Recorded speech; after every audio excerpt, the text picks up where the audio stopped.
सोमवार पाटणा ब्लॉक सभागृह जिलापाल और आरक्षी अधीक्षक अभियोग शुणाणी अनुष्ठित हो जाएगी। तेज अभियोग शुणाणी जिलापाल और आरक्षी अधीक्षक अनुपस्थित मिलित अभियोग शुणाणी अनुष्ठित होता।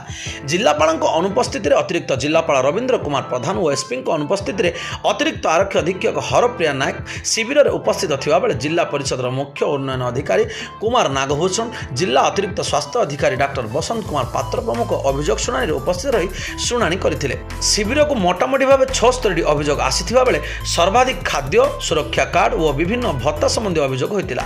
शिविर में ब्लॉक अध्यक्षा बीणापाणी नायक, घटगाँ एसडीपीओ विजय कृष्ण महापात्र, जिला प्राणी संपद अधिकारी डाक्टर चंद्रशेखर रथ, जिला मंगल अधिकारी प्रवीर कुमार देव, जिला सहकारी श्रम अधिकारी सुजिस्मिता पाणिग्राही, जल विभाजिका जिला प्रकल्प निर्देशक अशोक सेनापति, जिला शिक्षा अधिकारी पूर्णचंद बरिहा, जिला सामाजिक सुरक्षा अधिकारी विप्लव Kesari Samantaray, traffic inspector शोकराम Soren, Patna BDO मानस कुमार दंडपाट, पाटना तहसीलदार लीलावती नायक, पाटना गोष्ठी स्वास्थ्य केन्द्र अध्यक्ष डाक्तर शुभेन्दु सागर कुमार नायक, पाटना वनांचल अधिकारी बनबिहार सरदार, जिला समाज कल्याण पीओ भारती साहू और बासंती महंत प्रमुख अन्य जिला स्तरीय अधिकारी कार्यक्रम में उपस्थित थे। ब्लॉक प्रशासन पक्षर इंजीनियर सिद्ध माझी, एपीओ दीपक बेहरा, जीपीडीओ रश्मिरेखा महांती और अन्य कर्मचारी माने परिचालना और अन्य कार्य सहयोग करते।